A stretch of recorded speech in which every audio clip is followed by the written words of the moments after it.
Public policies వల్ల ఆ countries భవిష్యత్తు మారుతుంది. ఒక్కొక్కసారి మీరు చూస్తే సింగపూర్, వాళ్లకు మనకు కొద్ది సంవత్సరాల వ్యత్యాసంతోనే మనకు ఇండిపెండెన్స్ వచ్చింది. Singapore trade union leader Lee Kuan Yew. He followed competitive economy. India, Nehru was a feudal. అప్పటికే ల్యాండ్ లార్డ్, ఆయన దగ్గర డబ్బులు ఉన్నాయి.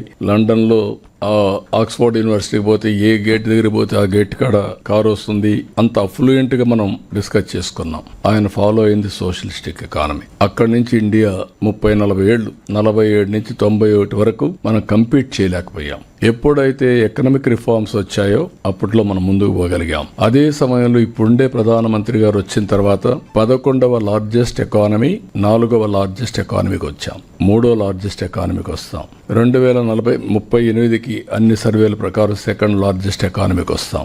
అలాంటి ఇన్హెరెంట్ అడ్వాంటేజెస్ ఉన్నాయి. అందుకే మనం అందరం కూడా గుర్తుపెట్టుకోవాల్సింది, పబ్లిక్ పాలసీస్ ఒక ఎత్తు అయితే, ఆ పబ్లిక్ పాలసీస్ లో పెట్టుబడులు రావాలంటే ఇందులో చాలా వరకు ప్రైవేట్ ఇన్వెస్ట్మెంట్ వస్తుంది. పీపీపీ మోడల్సే వస్తాయి. Public private model partnership, either road, airport లాంటివన్నీ కూడా ఇన్వెస్ట్మెంట్స్, ఇండస్ట్రీ వస్తాయి. అది వచ్చినప్పుడు ఇన్వెస్ట్మెంట్ పెట్టే వ్యక్తికి కాన్ఫిడెన్స్ రావాలి. అక్కడ లా అండ్ ఆర్డర్ మెయింటైన్ చేసే పరిస్థితి రావాలి. అడ్మినిస్ట్రేషన్ లో మేము క్లియరెన్సెస్ ఇవ్వడమే కాకుండా లా అండ్ ఆర్డర్ కూడా పర్ఫెక్ట్ గా ఉంది అనుకుంటే వాళ్ళు వచ్చే పరిస్థితి వస్తుంది. దీనిపైన కూడా మీరంతా శ్రద్ధ పెట్టాల్సిందిగా మిమ్మల్ని కోరుతున్నాం. హెల్త్ లో టెక్నాలజీ వల్ల హెల్త్ లో పెను మార్పులు వస్తాయి. నేను ఇక్కడే మిమ్మల్ని అందరినీ మీరు కూడా చూడబోతారు. Sanjeevini is a game changer.